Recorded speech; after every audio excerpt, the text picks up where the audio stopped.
In question 1, you are asked to begin the solution by completing code in the main application.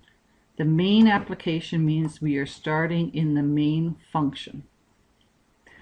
You were asked to fill in the blanks or places marked TBD, to be done.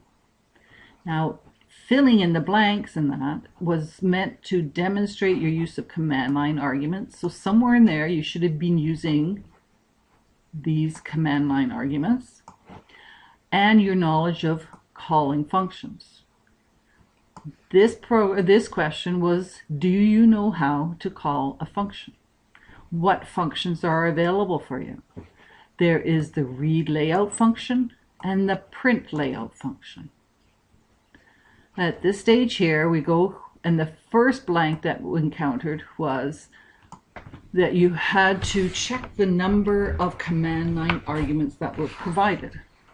Okay, so going back to the definition of command line arguments, this one is the number. This is argc, is arg count. This is the number of command line arguments. These are the actual arguments.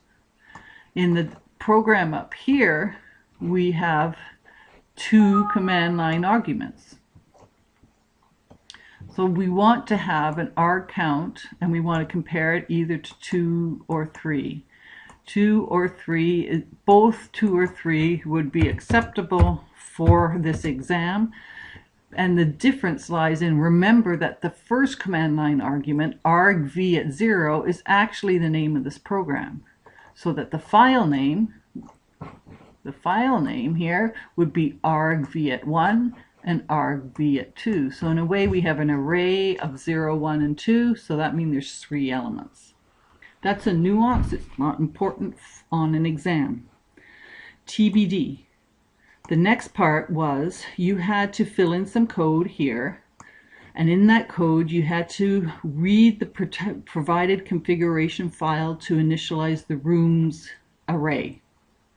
So the rooms array, the rooms here is an array of the structure type that we've just discussed. The function up here, int read layout, is a function that reads a layout from a set of values from a file. It takes in a file name, it accepts an array of room types, and that array will have a size. This is the file name. Rooms, which is our array that will represent the layout, will be passed into this function. The function will read the file, and because arrays are passed by reference, when we return from here, rooms will be filled up with data. The next TBD was we were supposed to print out the layout of the rooms on the console. Because this question is about calling functions, you were to take this function here and demonstrate how to call it. The 2 functions here both take in arrays. The difference between these 2 functions is this one has a return type. That's my dog in the background playing with a plastic bottle. And a void type. So you'll notice in the difference of these 2 function calls, read requires an assignment, print does not, because it's a void function. I should videotape my dog right now and show you how cute he is playing. The first part here was about calling functions. That's part A. Part B was about implementing these functions. Now, I didn't ask you to implement print, but I did ask you to implement read layout. And along the way, I also provided a sub-function where read layout reads a set of rooms, and it would read in a set of rooms by reading in a single room, and then another single room, and then another single room.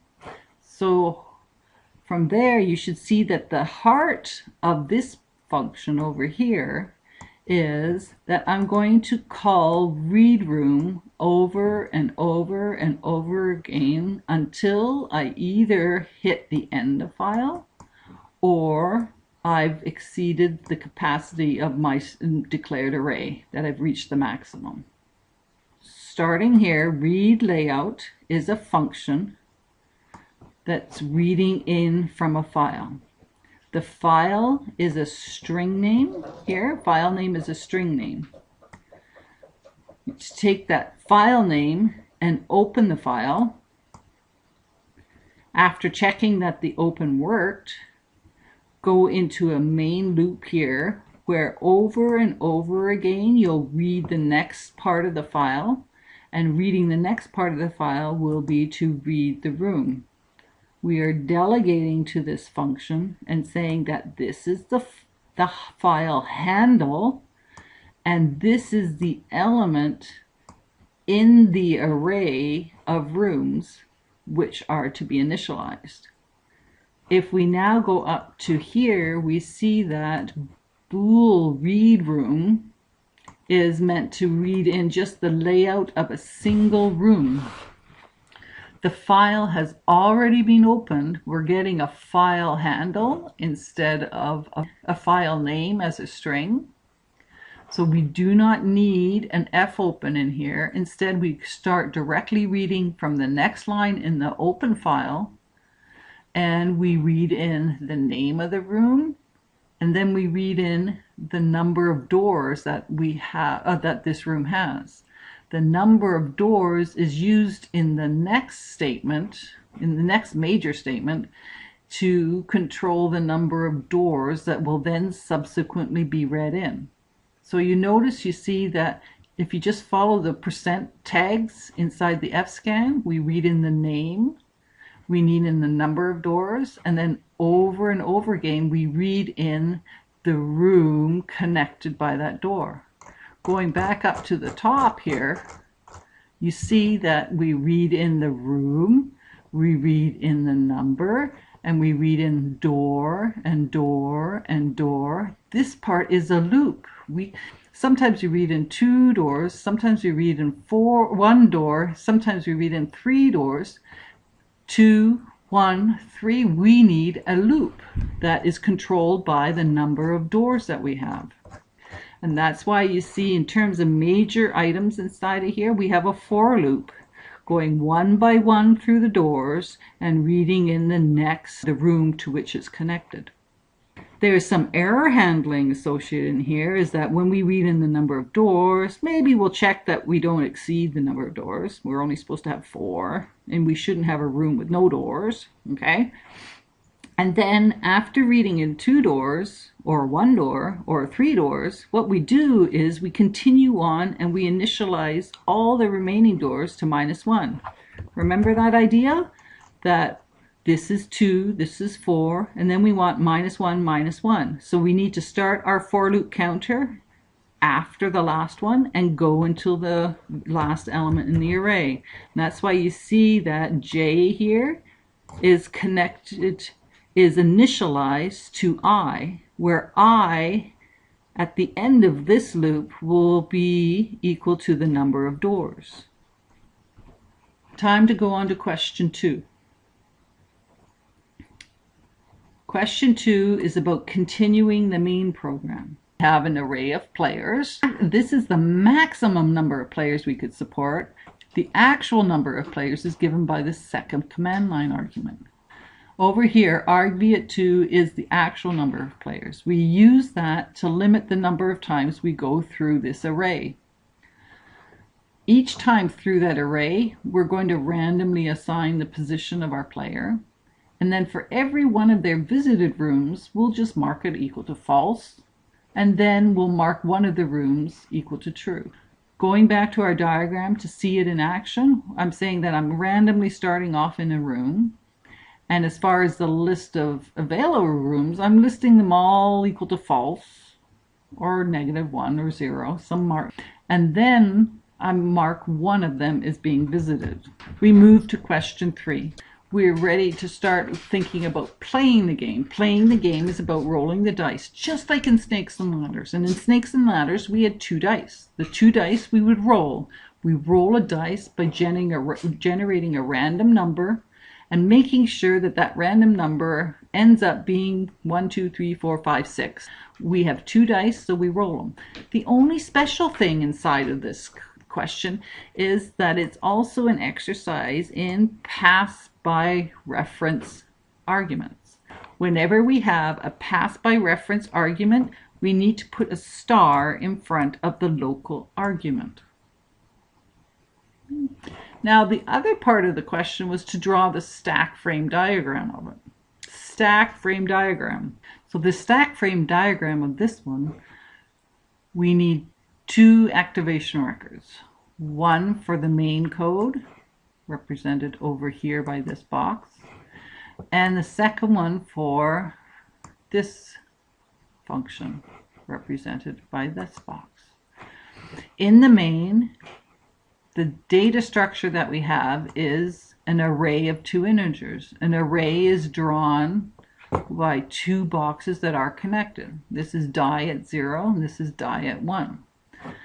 The only variables within the role are the local arguments, and the local arguments are pointers to ints, separate, so that you see that we have 2 variables, die 1 and die 2.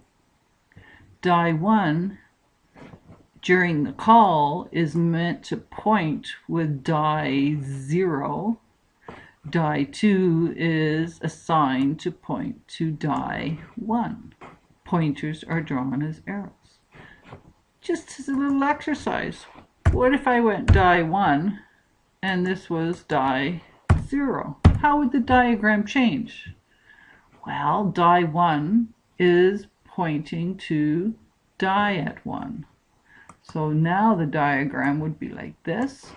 Die 2 is pointing to die at 0, and it's like that. Part B of question 3. Now that we know how to roll dice, we're going to make use of those dice so that we're rolling and moving our players around. If the roll makes our player move to a new room, we have to update its position. If the roll is a double number, hey, that same player gets another roll and another roll and another roll. It's the same player. Otherwise, we move to the next player. And the process completes and repeats until someone has visited all the rules. Let's just look broadly. We're going to keep going over and over again until someone has visited all rooms. Whether a person has visited all rooms is represented by a variable, which in this case I've used as an integer. There's many solutions to this. I've just chosen to say that the identifier of the player who has visited all rooms is currently no one, represented by -1. Let's say player at 0 wins, then visited all will be equal to 0. Inside of this loop, broadly speaking, we're going to roll the die. We're going to figure out which that die will lead to, and then we're going to look at the current player's position and see if that new room is connected to that current player's position. If it is, that player gets to move. We need to update the position to the new room. And we have to say that, hey, our player has visited another room. If the visitor has visited another room, is it the last room? Well, we need to go through all the rooms and say, hey, how many have you visited? Have you visited 1? Have you visited 2? Have you visited 3?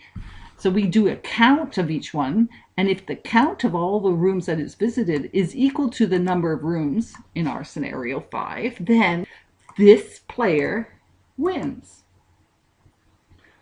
We can then go on and say, have we rolled a dice? We can then go on and check whether we've rolled a double.